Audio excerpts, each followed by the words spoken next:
কিরে খাচ্ছিস? হ্যাঁ, মা রান্না করে পাঠাইছে। আয় একসাথে ভাগাভাগি করে খাই।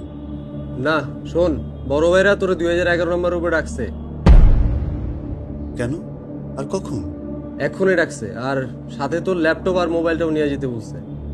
আরে ভাই, ছেলেটা মাংস খাইতে বসছে, খাওয়াটা শেষ করতে দে। আরে ও যাবে আর আসবে, বড় ভাইরা ওইখানে বসে আছে, তুই খাইতে থাক। আচ্ছা তোরা খা, আমি একটু আসছি। আরে খাওয়াটা শেষ কর।